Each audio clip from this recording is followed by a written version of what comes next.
on the pre-qualifying questions, I do confirm everything on the tax record. So if I know it's a 4-bedroom, then I have all 4 bedrooms used in my comparables. Okay, cool. Thank you. Yes. Julianne stumped me on that one. Question. What if, hi, what if you, can you hear me? Mm-hmm. Okay. The seller is saying that they have all these extra square footage, or, I mean, I know some rooms, they're calling a bedroom, but it's technically not. There's no window in it or whatever. And they're just adamant about it. No, this is a 5-bedroom, this is a 6-bedroom, but it's obviously not. Like, is there a point where you just have to explain? It just seems like they could be very argumentative about it, saying, no, you need to list this as a 6, when you're like, it's a 4. Like, I don't know what, Well, usually, in a nice way. Usually what I'll do in that case is I'll explain that to be considered a bedroom, it has to have a window and a closet. And then I'll explain that in the description of the listing, we can list it as a bonus room potential 6-bedroom. Okay. Sort of make everyone happy. Yeah. And an appraiser's not going to count it if it's under, if it's below ground too. Yeah. If it's below ground. A full bathroom on the same level. Okay. Oh, I have one more question. Yeah, go for it. Okay, so Marjorie, when you were asking if she would keep the property or adjust the price, if she would have said that she might be willing to adjust the price after, after she tries it at $425, would you be more willing to take that listing at her $425? Not if it's so far overpriced. So I would explain that if you know that you'd be willing to make such a large adjustment, if you don't get any showings or the price that you want, why not price it correctly now instead of having it sit on the market and have people wonder what's wrong with the property? Why is it still on the market? Okay. But if she said she'd keep it, then that shows me the motivation and why I should not take the listing. Right. And I'll tell you, I probably would have come down to around 415. Around 415. Mm-hmm. If you had done what Yvette was asking and saying, you know what, let me readjust my comps a little bit, because there were some things that were really low in there. And I think you could easily have got me down around 415. But it's fascinating because, people have things in their head, right? And I did too. I still do, right? But I also know what's going on in my hood. And that's why it's important to really do your research and know what's going on. Marjorie did this blind, and thank you, Marjorie, for doing it. Just had, literally, she had the address and that's it. So, right. Yeah. She didn't get the chance to do the research that she would have, like she normally does at a regular listing appointment, and did a stellar job in spite of that. So thank you very much. Yeah, no problem. And, it's just that because, I had to learn the hard way over time that if a property is way overpriced and the motivation is not fully there, you're really wasting your time and your money. And it's better to just be honest and move on. I hope you all heard that. Yeah. Did you all hear that? She was willing to walk away from this listing. And there's not a lot of people out there that'll do that. Go back. When it expires, you just go back. There you go. And that's true. And I've even said that before. You certainly can price it at this property, at this price with somebody else. And I will be glad to relist it for you at a revised price once it's expired. You're basically saying this is going to happen. Absolutely. So, yeah. Is that a common thing? Does that happen often? Or is this more uncommon? To have somebody think that their house is worth more than it might be. And refuse to budge. Yes, it's very common. And so a lot of time you do walk away. Yes, often. I have. Yeah. It all depends on how high it is. I mean, if we're talking just a little high, sometimes what I'll do and what I've done is I'll have them agree to put a clause in the listing agreement that says within 14 days, if you don't have at least 10 showings or get an offer, you'll reduce to my price. Well, that's a good idea. And it's in there, it's already in there. So once 14 days comes, I don't have to talk to them. I just make the change. Mm-hmm. Another thing that Marjory could have done is, because I was so firm on my price, she could have said, all right, so I have to sell this house several times. I have to sell it to the buyer. I have to sell it to the appraiser. So help me understand what is it about your house that makes it worth $425 when the others are worth around $375? And yeah. Mhm. Go ahead. I was going to ask, once you ask that question, what would you say if you get that same response? I've put in this, I've put in that. Then it's the conversation that you can't get dollar for dollar.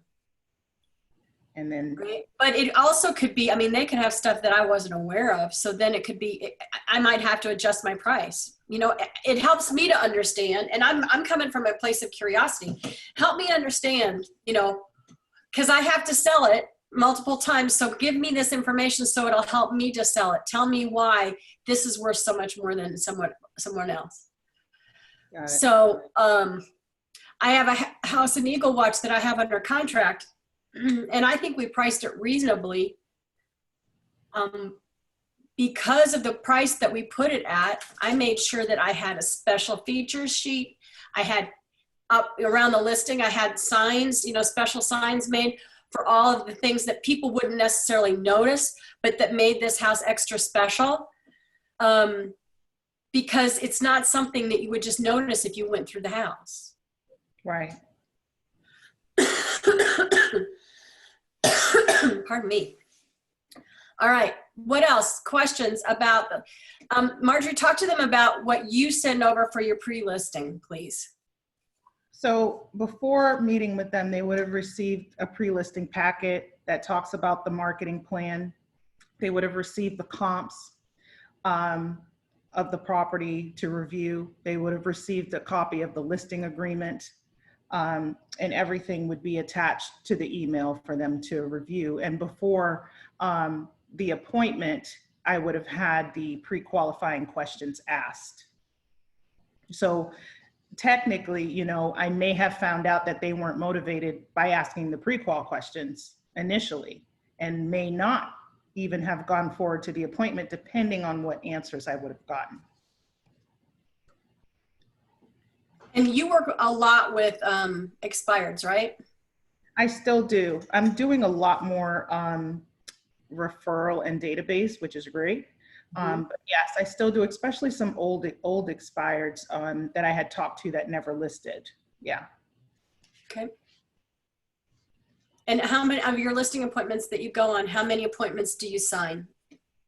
I'll say 60%. Okay.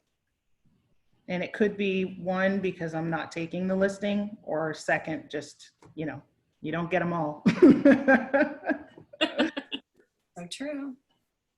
So true. And Marjorie, I'm sorry, so prior to the listing appointment, what do you actually send over to them through email or, you know, drop off or what have you, besides the listing agreement, and what other stuff? Comparables. Sometimes I'll just do quick comps, Mm-hmm. and sometimes I'll do the one that I did on the screen, the full one, and then I'll drop off a pre-list packet. And the one that you did on the screen, was that the Cloud CMA from FMLS? Yes, that was the Cloud CMA. Okay. Just make sure if you guys are using that, you guys, that you're using real comps that really matter, because it's really easy to pull things that aren't comparable. Right. And then it throws you all off.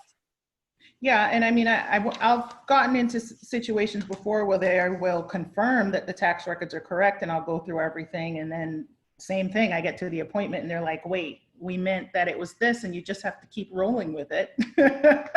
You know, And yeah, sometimes I'll say, I'll go through the whole appointment and then I'll say, I'll do a quick refresher of your comps based on this information. And sometimes I'll ask, well, where are you getting this number from? Because sometimes they're not right. You know, and you have to ask, do you have a recent appraisal, or you know, have you had an appraisal done to confirm this number? Where's this number coming from? Right. And it doesn't hurt if you can to take your computer with you, because you could do really quickly there. If the numbers were off, you could just pull up comps right then and there and review them, which is typically what I do. So you print this out and you bring it, or are you using it on your laptop? So they receive it before we have the meeting. So usually by email, and then I'll bring one with me. And you bring one with you. Do you bring your computer with you too? Not usually. Okay. Mm-mm. And see, I do it very casually. I bring my computer. I've got printout sheets, like the one-page agent sheets of the sold, pendings, and actives that I've pulled in the area. And then we review them and show them pictures one by one to come up with the price. And that way I can be more flexible. If something is totally off, then I can look again and see if there's something else that we can add that would help us for a comp. I'll give them the benefit of the doubt, right? I don't know about you, Marjorie, but I give them the benefit of the doubt. But I need factual information to be able to justify pricing it at that price. I'm not going to just pick an arbitrary number out of the sky. Absolutely. And it really depends on the situation. It does vary, right? Because you have some neighborhoods that the prices are all over the place. Mm-hmm. So it really depends. Sure. Marjorie, Yes. what are you, going back to your pre-qualification questions on your pre-qual call, what are your most important pre-qual questions? Well, and I can share this, by the way, and then have it sent out to you guys. But so it's kind of going through the motivation. Are they going to interview more than one agent, which is a really important one? What price they're looking to sell their property for? You know, do they absolutely have to sell? Some of those questions. It's just a lot of things to know beforehand. Are there any other decision makers that need to be present at the appointment? These are all things that are good to know before, so you're not wasting your time, because sometimes you don't ask that question, you go to the appointment, and like she said, I have to talk to my husband. Well, you should make sure they're both there when you're going to have the appointment. So there's some of those questions, but it just makes sense. And then also just to get an idea of the price, sometimes it's good to even say, you know, Zillow's showing your estimate at such and such. Does that seem correct to you? To get an idea of where their mind is at before you even go. Is the backyard usable? Because sometimes there's a huge slope and we don't know.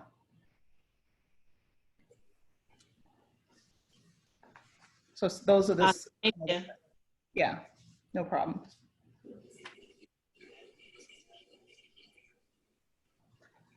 Oh, another question that I asked that I think is really helpful is, you know, on a scale of 1 to 10, 1 being a complete renovation and 10 being showing room ready, updated, staged, painted, and ready to go, where do you see your home?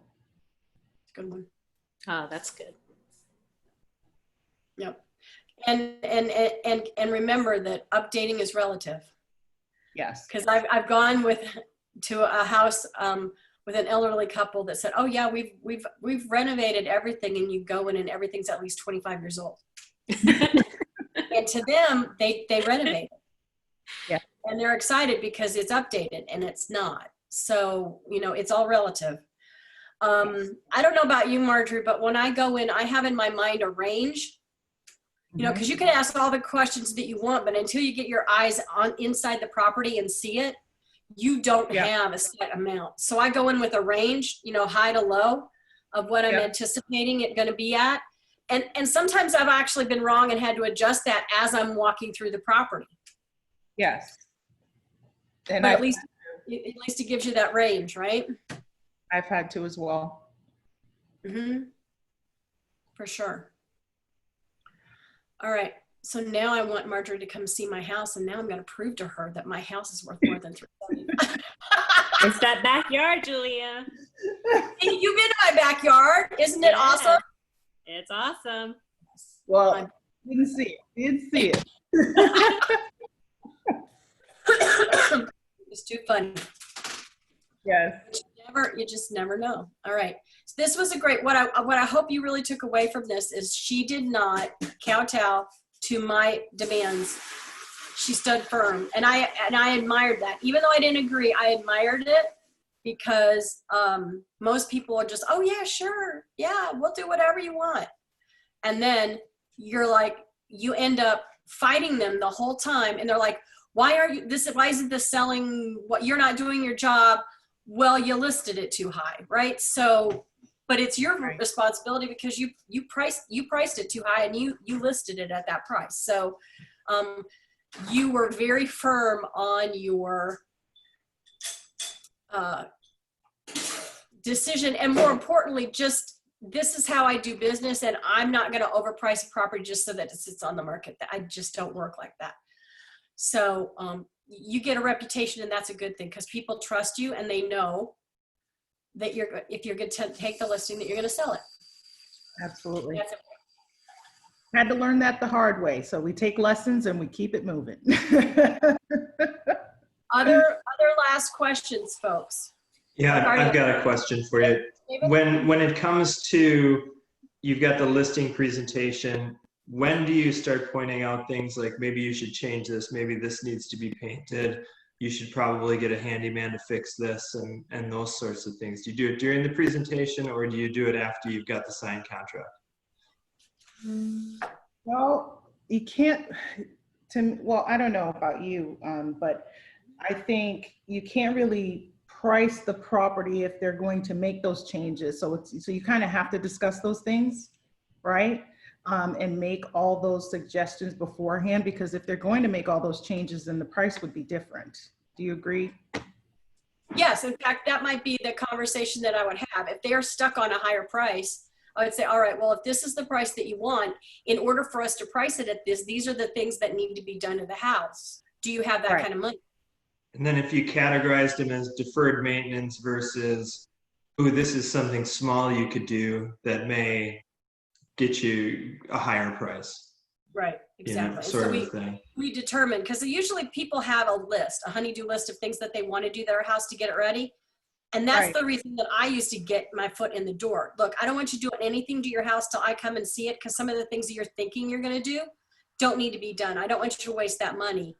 So let me come and take a look, and then we can decide together the items that are going to make the most sense and get you the biggest bang for your dollar. So that's how I get in my foot in the door where other agents don't, because I'm willing to have that consultation up front, which I consider my pre-listing listing appointment, because then I don't have to do the other one. We just go and sign contracts by then. Right.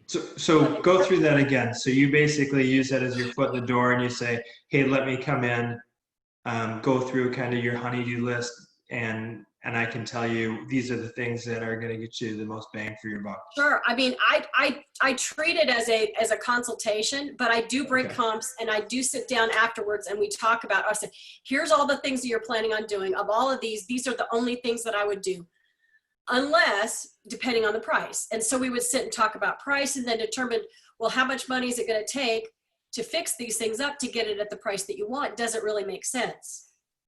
I mean, I've had people that wanted to put in all new appliances and change their countertop. I talked them out of the countertop. I tried to talk them out of the appliances. They're like, no, I'm sure we've got to have new appliances. Well, they put brand new appliances in, and the people that bought it put in new appliances. Right. And I've done the same thing. I've gone prior to signing a listing agreement, just walking through, giving advice, what to do, what not to do. And then that gives me a better idea of what they're going to do so that we can price it when we're going to sign a listing. And it creates that relationship and rapport anyway to go ahead. It would be kind of cool to actually have, this may be too specific, but to have kind of a Zoom call on those sorts of things that actually make a difference and don't make a difference. Oh, you mean like a class on? Yeah. Yeah, like I know like trim work that's white, making sure that it's all nice and bright and clean. It's a cheap thing to do, to make sure that the house sells and things like that. You can walk into a house and it has that feeling that it's ready to show, and that. So, because I agree with you, I think it's a great idea, the consultation piece of it. Right. And Well, I think, not a bad idea. but there's probably 1,000 different things you've come across. Yep. I mean, even simple things like making sure that all the light bulbs are fresh, that they're all the same color. Yeah. And Yeah. there's none of them missing. It's surprising what a difference that'll make in a listing. Yeah. So I Taking had the a quick, down, right? Yeah. Janice? yes. How quickly are you making the appointment after speaking to them for the first time? Are you trying to do it within 3 days? How quickly do you want to get in there? As soon as possible. Wouldn't you agree, Marjorie? As soon as possible, especially if it's an expired. I mean, sometimes And- you want to go the same day or the next day. Okay. And you're basically maybe giving them 2 choices. Can I meet you tomorrow at this time? Or That works. It's a good close. Yeah. Always the best to give 2 options. And instead of can I would say, okay, great. So what time works best for you? I can meet you tomorrow at 4 or today at 5. What time works best for you? Give them 2 options. Right. And that's true, Janice, even if they are in the midst. So I've had people say, I want you to come out, but we're working on some things. Awesome. That's the very reason I need to come out now. Because let me take a look at what you're planning on doing so that you're not spending money you don't need to spend. okay. And that's how I get my foot in the door, where other agents will go, okay, great, call me when you're done. No. By then, they've forgotten me and they've moved on. I want to get my foot in the door as soon as possible. So true. Right? Is staging common still, or Yes. where they bring in furniture? Not And- necessarily. Well, there are people that do that. It's very Yes. expensive. Yeah. And for the higher end, I would consider, especially if it's empty, but there are options. So like Box Brownie is a great option where you can actually stage a house that's empty, and it's virtual staging. Yeah, virtual Oh, I stage see. or bringing in Heather Rogers and her walk them through what they should do and to stage with their own furniture. And I've got gals that do that. They come in and they'll move furniture, they'll move knickknacks, they'll tell them to get rid of certain things, but Move they all look the at little what they things. have to Yeah. make it the most attractive before it's photographed. So that's And pretty, I highly recommended that.